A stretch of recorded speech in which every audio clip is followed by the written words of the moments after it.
We're in again here, another fish. Number 3. Both sides are about to begin the process discussing the future of the BBC this next charter. Police in Finland say several people have been stabbed in a shopping centre in the city of Tampere in the south of the country. One person has been arrested. Officers said there was no longer any danger to others.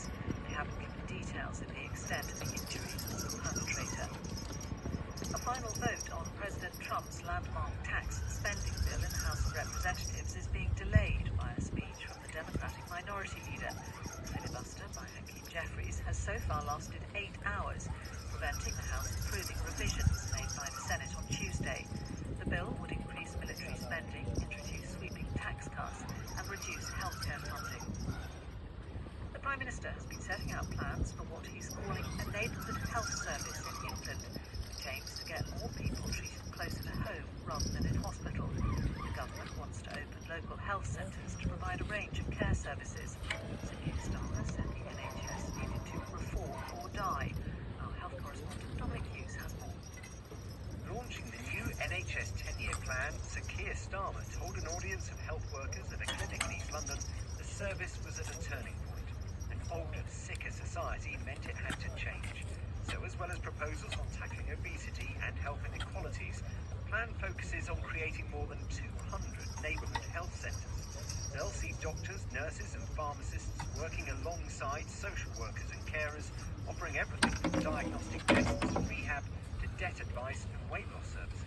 Sir Keir said this was a crucial moment in the history of the Phone NHS. back number 3. I want in 10, 20, 30 years people to look back and say this was the government. Looked lovely as well there, right in the corner of the mouth. So it's fit for the future, and it's still celebrated year after year after year. So, double sprat that. GP surgeries offering roughly 1.4 million appointments every working day and described Double as the front sprat. door to the NHS will play a crucial role in this. Nearly took me dad right off the ear. At Brooklands Medical Centre in South Manchester, Right off the rest, Amy Tompkins is worried about where the money's coming from. My concern with all the talk about redistributing and diverting. If it wouldn't have been there, mate, the rod would have been gone. Increased funding coming into the system as a whole, and I think general practice has got one of the biggest problems there with funding. The government wants to shift the NHS into a service more focused on preventing ill health in the first place and to make it a much more digital organisation. Health experts warn these changes won't be cheap, easy or quick. Ministers say they must happen if the NHS is to survive. The Chief Constable of Greater Manchester Police has vowed to pursue child rapists and paedophiles relentlessly after decades of failures over grooming gangs. Sir Stephen Watson said those who let victims down in the past should also be held to account. His comments follow the publication of a report which says the force is now investigating more than 1,000 grooming gang offences. Our special correspondent Judith Moritz reports. Greater Manchester is still catching up with its past history of failings when it comes to prosecuting members of grooming gangs. The report by the police inspectorate lays out the challenge, calculating that there are now 1,000 suspects and 700 victims of historic abuse in the city. Chief Constable Sir Stephen Watson told me the force will be judged against those figures. What assurance can you give the public that you will Fish. prosecute all 1,000 and that all 700 will get justice?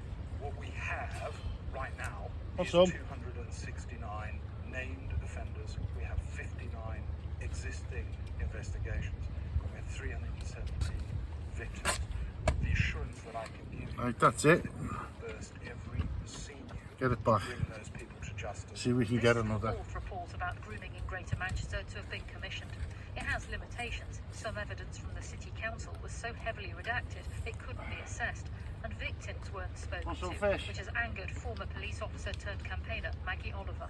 This review is meant to look at what is going on now. How can they assess what is going on now if they have blocked the voices of every single victim who is engaging with these new investigations now? Sound, mate? It's a whitewash, I'm afraid. Got three The Mayor's thrown back office says the raised. report authors Just didn't put one talk back to in right victims this second. because they were being Size. careful not to compromise legal Two of them were about proceedings. The police inspectorate says the £4 or force £5. has made significant